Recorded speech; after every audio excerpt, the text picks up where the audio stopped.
All right, guys, as you can see with all of the wrestling gear back there behind me and the wrestling attire, we are going to be talking and previewing the big Money in the Bank ladder match this weekend, as it is the Money in the Bank preview for the big pay-per-view that is coming up this Sunday. So sit back, relax, and enjoy as we get you primed and ready for a huge Money in the Bank pay-per-view this Sunday, only on the CTS.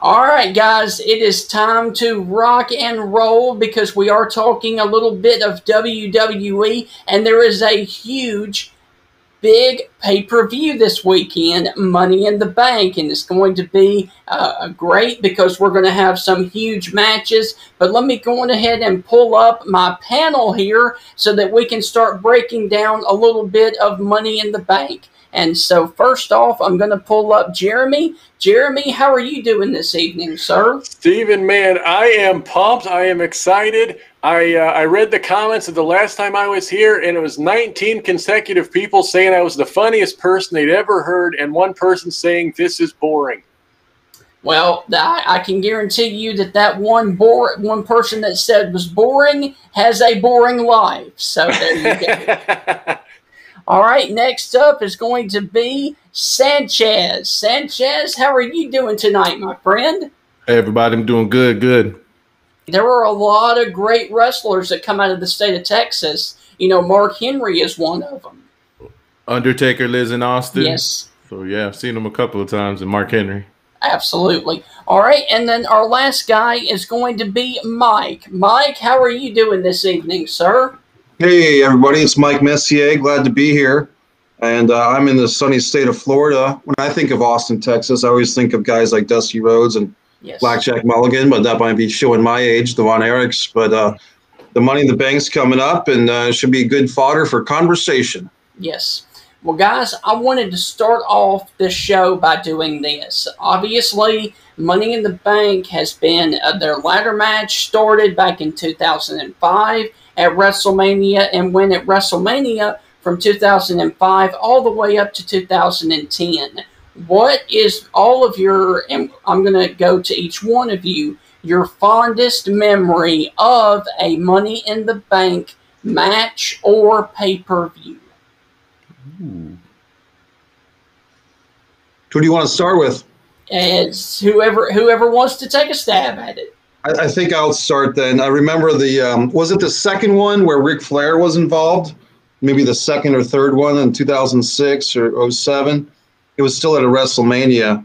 And I think, I'm not sure if it was a worked injury or a shoot injury, meaning a real injury or just in the storyline. But Flair, just the fact that he was in this thing, I think Finley was in that one as well. Mm-hmm. And just seeing Flair try to keep up with these younger guys, I'm just a Flair fan. And so anytime Flair's in an environment where he was probably pushing 50 years old at that point, and he's trying to keep up with these guys that are 20, 30 years younger than him. Yeah. And obviously he was injured and left the match early, but I found that to be fun. I just thought that was cool of Rick.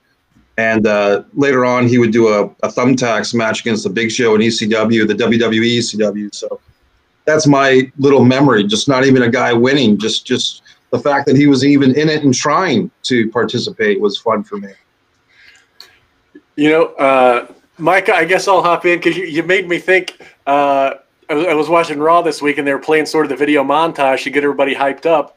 And I was not aware, and I saw a clip. I had to rewind and pause, and I was like, was that Ric Flair in there? And then I was like, Fit Finlay was in that too? What?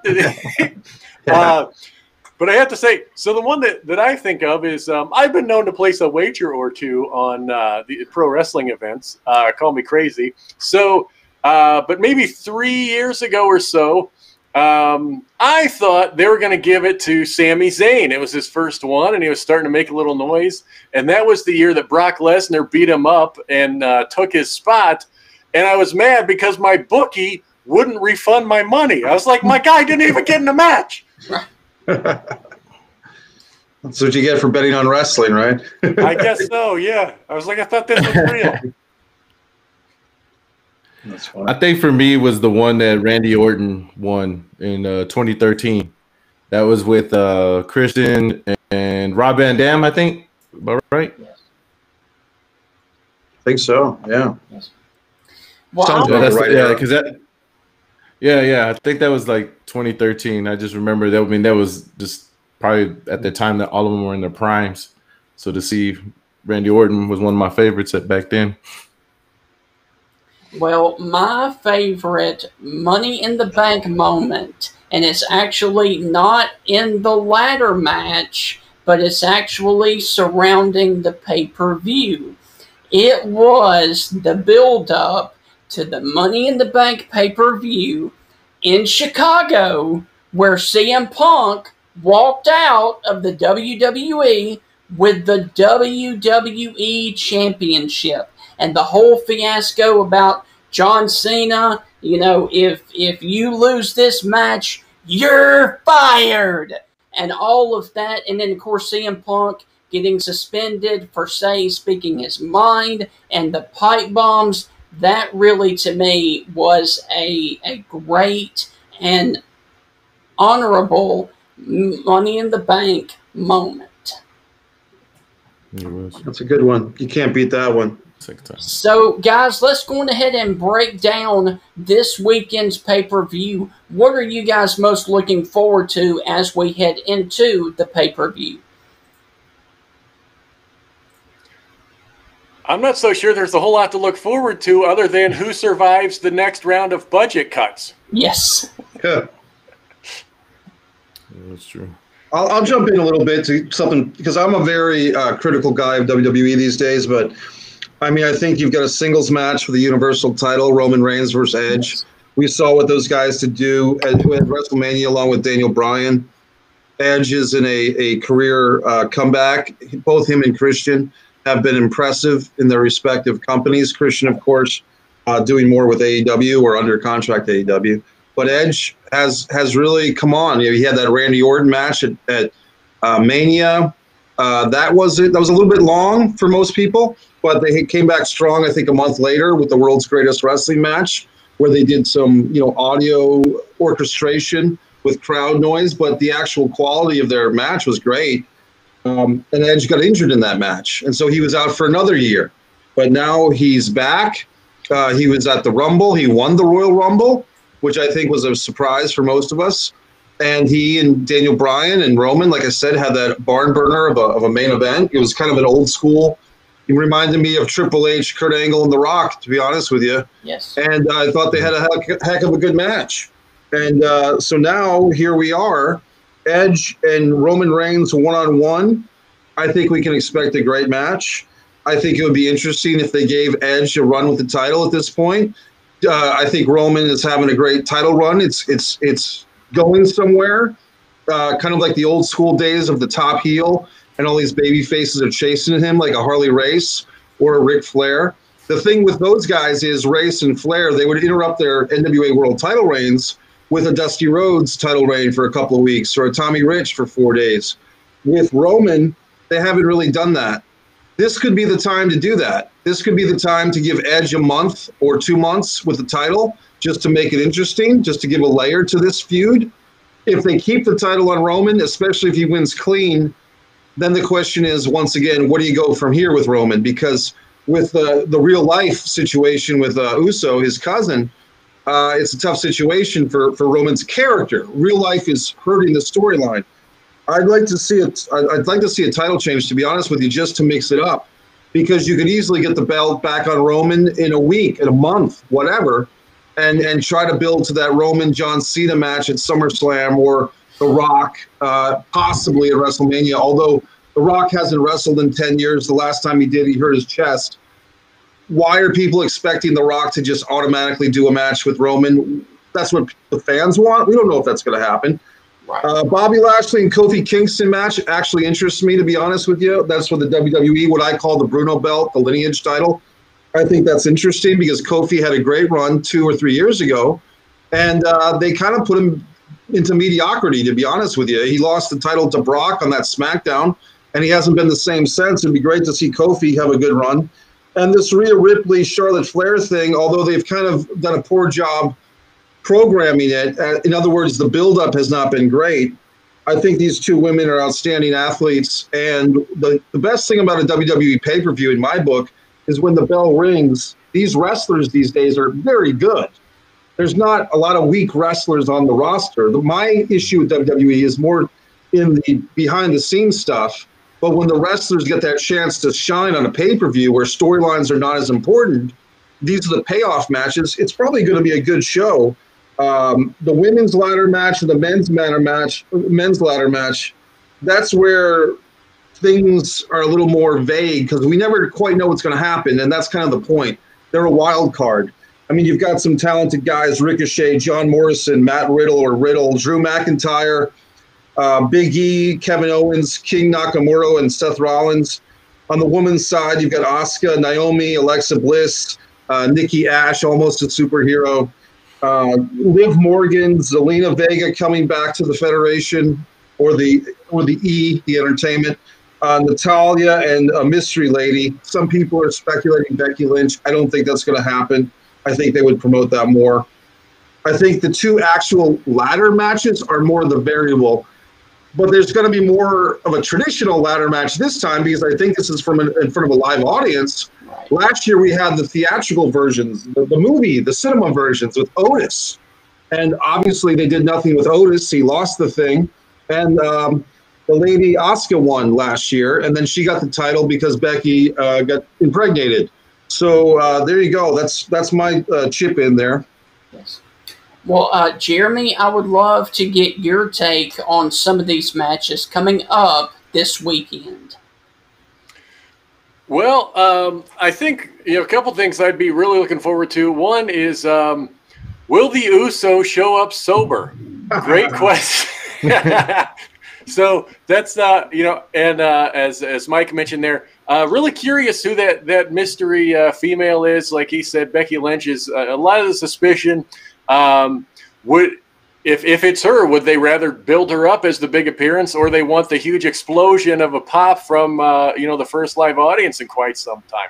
So those are the things you might look forward to. I don't know what else to think of. Edge Roman, I think, is going to be an interesting one. All I can say is it's on Peacock for $4.99, and it better be worth every penny. Good point. Well, let's go to you, Sanchez. What are your thoughts on this upcoming weekend? And then we are going to go in and pick each one of the matches. I think I'm gonna predict that either Becky Lynch or Sasha Banks are gonna show up, and they're that's a wild card. They haven't been out. Sasha Banks, I think, is coming back. I got you. All right, guys. Well, let's go on ahead and start with the first Money in the Bank actual ladder match. Who do you feel like is ultimately going to come out of there with the briefcase? I guess I'll start. We've got some interesting choices here on the men's division. Just to go over the names again: Ricochet, Morrison, Riddle, Drew McIntyre, Big E, Kevin Owens, King Nakamura, and Seth Rollins. I'm just going to throw a wild card in there. I'm going to go with King Nakamura. I think, I'll be honest with you, I think that would be an interesting thing. He's such a talented guy, but he's got to be pushing 45 years old at this point. And I think that one thing WWE has kind of learned is if you want to get the most value for your money with a wrestler who's under contract, you got to give them the big belt, one of these two big titles. And I think they haven't done that with Nakamura. Everybody else in this, I'm looking across the roster. I mean, it seems like they buried Ricochet to the point of he's never going to recover. Morrison is more or less Mrs. Lackey at this point, unfortunately for him. Riddle is more of a guy a year or two from now, I think. They could give it to Riddle. That would be my second choice. Drew, I just don't think as a babyface, it's not going to work for Drew. I don't see Drew carrying around. You know, he's already got the sword of Zeus or whatever he's carrying. So I don't think he needs to carry around a suitcase. And I'm going to go with King Nakamura. That's my choice. Okay. Jeremy, who you got? Well, as it built up to this, you know, one of the things that tends to happen a lot is they tend to hand it off to the guy who's going to be the next big star, you know, the guy they want to elevate to the next level. So generally speaking, it doesn't go to one of the established guys. So I'm going to throw out the really established guys like the Rollins or Drew. And then on the low end of this, the guy you can say for sure not going to get it, Ricochet and Morrison. Okay, I would say so that's going to leave you Owens, Riddle, Big E, Shinsuke. I could absolutely see any of them winning it, but I think the guy they want to do something with here is Matt Riddle. So I think it'd be super entertaining to see him running around with that briefcase on the scooter. Would be fantastic. And then on top of that, I don't know if you saw Raw Monday, they're playing up the injury thing a little bit. They ran over his toe with the wheelchair. They do a long time close-up of the toe. I don't know why, but if you're a gay guy with a foot fetish, it was your segment for sure. Not that there's anything wrong with that. All right, Sanchez? I'm going to throw a wild card. I think it's going to be Seth Rollins. Wow. Yeah. I'm actually going with an oldie here. I'm going John Morrison pulls it off. So, all right, guys. Well, let's move to the women's Money in the Bank ladder match. Who do you guys like in that one? And we will start with Sanchez. I would probably say Alexa.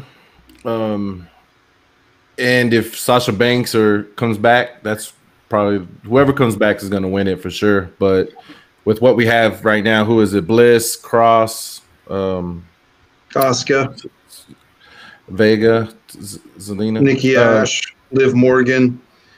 I think Alexa Bliss is my pick for this one. What about you, Jeremy? Well, I think it's probably going to go to whoever the surprise person is, whether that's Becky or Sasha or somebody else. A lot of times it ends up being that surprise person. If it's not, again, I'm going to go with my theory of sort of the next person they're trying to elevate, which I think may be Nikki Cross. So that would be, if I had to hone in on two, I'd go that route. What I'm rooting for above all else is a nip slip. Yeah. All right, Mike, what about you, bud? Not that there's anything wrong with that. I'm gonna go with Liv Morgan, and I just here's my reasoning. Everyone else, I think Natalya is pretty much just done as far as the singles. Her tag team match I thought was actually pretty good at WrestleMania. Her and her partner there, Tamina Snuka. I thought that was a great women's tag team storyline. I kind of like what you're saying about Sasha Banks, Sanchez. I can see that totally happening. I think Becky's return is something they're going to want to promote, and I think they would want to promote Becky Lynch coming back. They want to squeeze that on talk shows. She's coming back after having a kid. She can do it all. She's the man, but she can have babies. You know, I think that'll be interesting to see Liv Morgan. Not that there's anything wrong with that. There you go. Liv Morgan's someone that they pushed for a while. They were even doing some type of lesbian thing with her briefly, like a hint of it. Then they kind of brought back the push. They killed the push. But I think she's over. I think Liv Morgan is, honestly, aesthetically, she's so pretty. and young women like her because she's kind of a punk rock girl, and guys love her. I think that Liv Morgan, if they gave her something to do, she could really elevate the suitcase could elevate her, and she could elevate the suitcase. And I think with these Money in the Bank scenarios, the best time that someone's had a Money in the Bank contract, whether it was RVD or whoever in the past, men or women, the suitcase can elevate the wrestler, and the wrestler can elevate the suitcase. And I can see Liv Morgan, maybe she, puts like goth designs like pink and black or neon or something onto the suitcase. So I'm going to go with Liv. All right. Well, I'm actually going with Natalya just for the heck of it. I like Natalya, and so I'm going with her. All right. Let's go to the first major championship of the night. It is going to be Bobby Lashley with MVP in his corner versus Kofi Kingston. Who do you guys having that match, and why? Mike? I'll start with, I'm going to stick with the champion. I think it's going to be a really good match, though. I think Kofi, if Kofi and Bobby are allowed 15 or 20 minutes, this could be the show stealer. These guys have a lot of professional pride. Kofi was really over 2 years ago, and he never got a rematch against Brock. And I think people would love to see Kofi have a great match, even if he doesn't win the title. Kofi's the type of guy that can have a great match with anybody, and Lashley's really good too in the ring. So yes, I'm going to say that this match, as far as a traditional match, is probably going to be the best match on the card, with a possible exception of Charlotte and Rhea. But I like this match a lot. I'm going to go with Bobby with a clean victory, and the why is that they're hopefully setting him up for Lesnar, or setting up Bobby for something big at SummerSlam. But I'm going to go with Lashley for the clean pin. All right. I'm with you on that one. Jeremy? Yeah. As Mike mentioned there, Kofi has had some time, and I think he deserves more time. I just don't think now is the time. So we had Bobby Lashley on Monday. He said, no more booze, no more girls. And this guy, it's like he's a born-again Christian out there. We got Brother Devon is now the new gimmick for Bobby Lashley. But, I think Lashley all the way. And I think he needs to get back to the beast, heel, crushing, killing everybody sort of character, because he looks the part. And even, MVP's a great mouthpiece, but Lashley himself is not too shabby on the mic either. I'm going Lashley all the way. I'm actually going Kofi. I think he surprises a lot of people, and I'm going Kofi on that one. All right, let's go to the Edge versus Roman Reigns match. Who do you guys have winning that match? And that is actually going to be, like you said, a wonderful match. I'll go with Roman. I think this is probably the one that I think is going to be a good one all the way to the end, probably 10, 15-minute match, but Edge is he's past his prime. I think he's done. It's probably one of his last Money in the Bank ones. If not his last, probably. Jeremy? Well, when Edge made his surprise return, and he hadn't been around for 10 years, everybody's like, what's this guy been doing for the past 10 years? I was like, it looks like he's been doing on the beach the past 10 years more than anything else. But should I add, not that there's anything wrong with that, but so I do think Edge is there to sort of help build Roman, help elevate Roman, and I think he's going to take the L. Roman is going to continue with his reign of terror. Yeah. Mike? I'm going to be nuts, man. I'm going to say Edge. I'm going to say Edge gets this, and I know that people are predicting Cena to come back for SummerSlam, but I'm just going to say maybe Cena doesn't come back for SummerSlam, and SummerSlam's main event is a rematch, Edge defending against Roman Reigns, and Roman Reigns gets it back. So I'm just kind of doing maybe a little bit more hopeful, wishful thinking. And if I had to bet my life, I'd probably bet Roman. But for the sake of our conversation, I want to say Edge, just because I'd like to see Edge win the title and have it for 5 or 6 weeks. Yes. Well, guys, I actually, believe it or not, got to see Edge in his last match before he retired when he beat Alberto Del Rio at WrestleMania in Atlanta. That was a great match, and Edge even destroyed Alberto's car after the match. I'm going with Edge again because that guy's entrance is electric. Have you guys been to any kind of wrestling in person? About 500 shows, to be honest with you. Yeah, I mean, long time ago. I mean, this was Legion of Doom, Ultimate Warrior days. So, are we talking pro wrestling or like pudding wrestling stuff? Oh boy, pro wrestling, man. Not that there's anything wrong with that. That's right, Mike. Mud wrestling. Oh yeah, plenty of shows. I'm sort of a new AEW homer. I've got the podcast Dynamite Drop In, talking all things AEW. So I'm hopping around all over the place watching AEW stuff. And WWE, I've been to a couple of WrestleManias, maybe one more, we'll see, and some AEW pay-per-views along the way. I got you.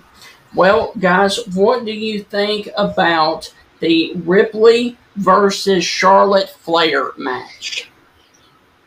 I think that's going to be a great match too, and I think that they're trying to establish this young lady, Rhea Ripley.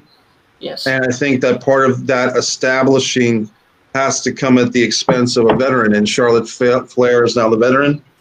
I think when I see these two square off, I basically think like Rhea is the not as good a version of Charlotte, like that meme, this is Amazon, this is what you get on Wish. And I feel like, to me, Rhea is grown into her career, but she's not quite there. That being said, I think they've got something invested in her, and they want to keep her going. I think she's coming out of this thing with the title, let's put it that way. I could see it being another botchy count out. You know what? I'll say Charlotte Flair by count out, to be very specific. So Rhea gets the victory. But Charlotte gets the victory. Rhea keeps the title, and then they have to do something like a lumberjack match or some type of other stipulation in the future. So I'll say Charlotte by count out. I'll go with Rhea and set up for Sasha Banks SummerSlam. That's what's gonna happen. Wow. It's a nice match. Rhea versus Sasha would be nice. Yeah, SummerSlam. Yeah. I'm not super sure on this one because, the writing and the build for Rhea Ripley has been a lot like me in college. Failed everything. So nothing's wrong with that. Yes. So what you have to kind of look at here is, does WWE recognize that they need to stop and reset with Rhea? Because she's a great talent, but they have flubbed everything about her. So probably what's best for her is for her to drop the title and have some sort of reset. Will that happen? I don't know. I'm going to say it does, and Charlotte takes, number 14, I believe. Something like that. It's getting close to her dad's and Cena's. I'm going with Charlotte Flair as well. And guys, the last one that we have to talk about is the Tag Team Championship. What are your thoughts on that one? It's AJ Styles and Omos versus the Viking Raiders, Eric and Ivar, for the WWE Raw Tag Team Championships. I guess the SmackDown brand is not on the show, or maybe it'll be on the pre-show. I guess I'll just stick with AJ and Omos. I just see that the WWE and their twisted logic doesn't necessarily value tag teams like they did 20 or 30 years ago. You don't have a British Bulldogs, you don't have a Legion of Doom, like you said, or natural disasters, or they Bushwhackers. Bushwhackers. Met the Bushwhackers actually. I wanted to mention Stephen Ray that I was there when Edge interrupted that Triple H Russian guy match in Boston. Mm-hmm. And won one of his championships. I was there live for that. And you're right. The people popped for Edge. But going back to this tag team thing, I just see it that the WWE now sees tag team titles as a way, if they can manipulate those titles to do something else. In this case, it's to introduce Omos, and almost like on-the-job training with AJ Styles, who's a great mentor. Stylistically, there's not much there as far as AJ's 5'10", 5'11", 6 feet tall. Omos is over 7 feet tall. So I'm not sure, as far as an actual wrestling, how much he's gaining from this relationship. If there was a different big, tall guy in the team with Omos, like a Twin Towers type of thing, like, hey, if they didn't lose the Big Show, you had Big Show, or if Kane was still active with Omos to try to teach him how to work big, that might be more beneficial for the big guy. But they don't seem to think that way. Yeah, I'm going to agree with Mike here also. I don't know what happened to the tag team division, but even in NXT, I mean, the Viking Raiders were fantastic. And then, they come to the main roster, and there's one more thing that gets flubbed here. So this match itself, I am nicknaming it Olympic Badminton because no one cares. They have completely flubbed, again, like you said. So you've got the Viking Raiders, who could be fantastic, but they've not done anything with them correctly. AJ Styles, one of the best workers in the biz, is just aging away. And then Omos, who could be great, I assume. We haven't seen a whole lot of him, really. He just kind of comes in and does a couple things, and that's the end of the match. So I don't know what's happening here, but I do think for sure AJ and Omos retain. Yeah. All right, guys. Well, I have one final question for all of us, and then we will get out of here. Can you, each one of you, give us your top 3 wrestlers of all time and why? Damn. Ooh. You got me, man. What a great question. I'll take it though if you're ready to hear it. Okay. I wish I could give you 4, but you said 3, so I'm going to honor your request. And these can change a little bit from day to day. I'm a big Barry Windham guy, and for whatever reason, there's people on Twitter that take issue with that. It's almost a running joke, but I'm a Barry Windham fan, and especially the 1988 to 89 heel Barry Windham with the claw. And he kind of was like the Axl Rose of the NWA. Like, he just had a real street thug, Texas tough look.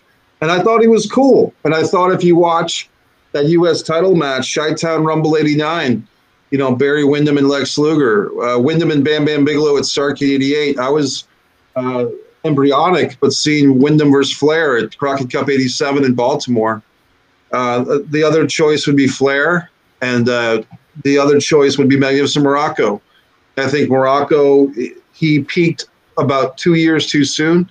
He peaked around 1983 with the Jimmy Snuka feud. Before that, the Rocky Soulman Johnson feud, the Pedro Morales feud, and things that he did that I didn't even see, stuff in Florida as a babyface. I'll say Ultimate Warrior just growing up. It was either Ultimate, Hogan, or Randy Savage. So I just liked Ultimate and his attitude, the whole Warrior. Heartbreak Kid, I think he did his thing for many years. Yeah. The last one's probably tough because it's between, like you said, I'll probably say Stone Cold, but Undertaker was like right there. Yes. Jeremy? Okay. So it's our 3 favorite of all time, right? Yes. We got it. Okay. I was like, okay, because generally everybody agrees it's Hogan and Flair at the top 2. Okay. All right. So our 3 favorite of all time. Yes.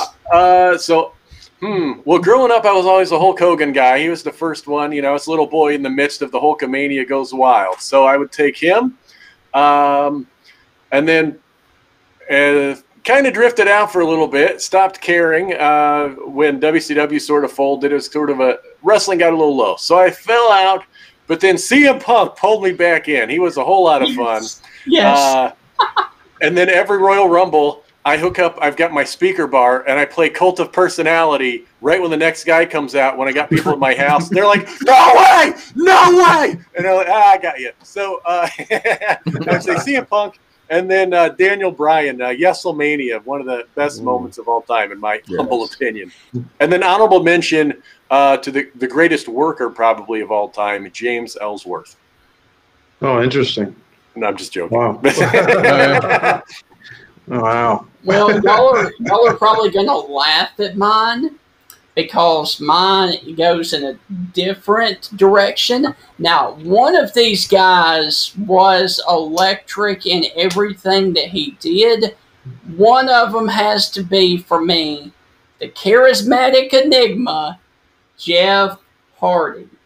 Now, that guy was amazing, all right? And then I agree with you, Jeremy, about CM Punk because of the pipe bombs, and he kept it going. He kept a lot of stuff stirred up.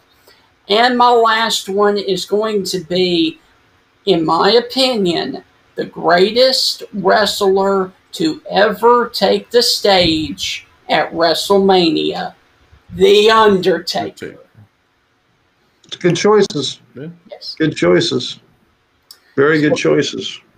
So, guys, final thoughts about this weekend's pay-per-view. What are you most looking forward to as you get into it? Go ahead. I think the audience, the being first live, the electricity, the show. So I think even they're going to put on a good show. Yes. I think that's the most exciting, is that it's going to feel everything like everything is normal now. Yeah. And the new normal. Jeremy? Well, Steven, I'm going to throw in another shameless plug for my podcast, Dynamite Drop-In, talking all things AEW. So I am most looking forward to probably whoever the mystery person is for the ladies match. I'm most looking forward to that because Mr. Sanchez took probably what is most appropriate. Just having the live audience there again is going to be fantastic. Yes. I'm going to go with Roman versus Edge as my top pick, and I'm going to go with the dark horse match. I think it just might steal the show, Lashley and Kofi. I think having kind of incorporating what Sanchez said, having that big fight feel with a live crowd, which we did have at WrestleMania. Sasha, I thought she gave Bianca Belair the greatest gift one wrestler could give the other. She put Bianca over in a huge match with a great atmosphere on the first night. And the second night with Roman, Edge, and Daniel, if they can get that same type of thing or half of that with the crowd response, I think Roman versus Edge is almost a lock to do that. And I think Kofi and Bobby can really impress some people, and I think they will. So I think that those two singles matches, to be honest, 15 years of Money in the Bank ladder matches, they've done so much. What else can they do with those things? But these singles matches, I think that's where the money is. And that surprise lady, if it's Sasha, I think that'd be great. But we'll see. Yes. Well, guys, that's going to do it for this edition of the preview show for Money in the Bank. But real quick, I want to go to Jeremy and to Mike. Guys, I see that you actually have Mike.com. Go on ahead and tell everybody how they can follow you on social media and what your online store is about. Well, I appreciate that. It's really subscribe to Mike Messier YouTube channel, and MikeMessier.com will get you there. So my name is spelled Messier. There was a hockey player named Mark Messier that some people might recall. Mark Messier won a Stanley Cup without Wayne Gretzky, but Wayne Gretzky never won a Stanley Cup without Mark Messier. So yes. On my YouTube channel, I just did a tribute to Paul Orndorff yesterday. Right. I'm always doing Mike's Meals, where I sit and I eat something, and I kind of review the food, and I also talk about whatever's going on. I do Mike's Instant Movie Reviews, where I go to a movie, and then I tell you what I think about it. And then I just talk about a lot of wrestling stuff. Like Jeremy, I'm a big AEW guy as well. I've been going to the show since February. I've got my Blood and Guts fan cam, or Mike cam as I call it.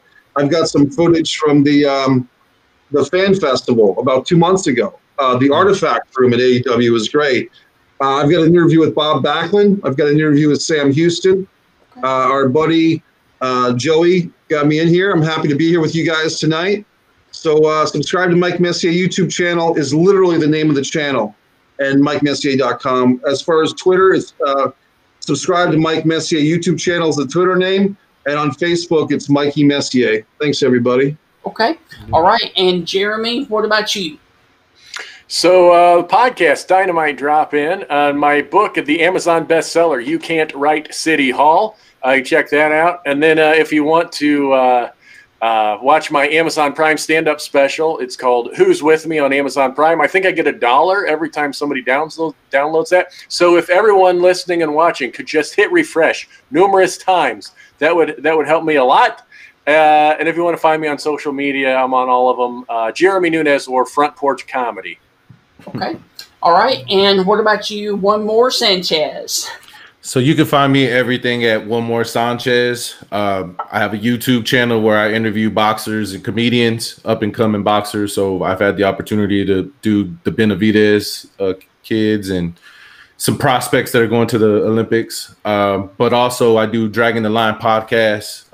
We're about to hit season 2. And it's a podcast about everything, just life, comedy, how you can laugh and cry all at the same time, 2 cousins. So it's just a dysfunctional podcast. Yes.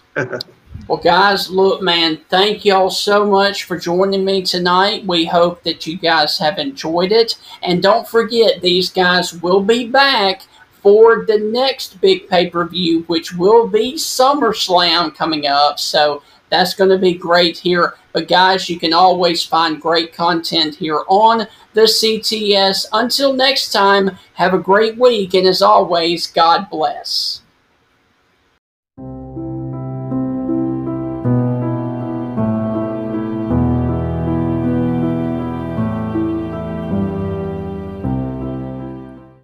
Clemson, you say Tom! Clemson! Tom! Clemson! Tom! So you define class as winning in a bar fight? Is that classier? I ain't never lost a bar fight. I believe that, Clemson Tom. I do. Might as well just suck together. Congratulations. Hey, it's like 2 ugly people getting together. Oh, you're fat and ugly, I'm fat and ugly. Yeah, let's be fat and ugly together. I don't know nothing about that. Let's get it on. I'm actually good looking. Not really. Good. I can't wait till we get to Clemson. You know what, ESPN? You're on upset alert. You're upsetting America because your TV channel is absolutely garbage. You know, why don't you just go make out with the SEC some more? This ain't Vanderbilt where they thought it was loud. We gotta be standing on our feet the entire time. Remember how loud it was for Louisville? We need to times that by 3. Get that place rocking. We might cause an earthquake. It's gonna be so loud.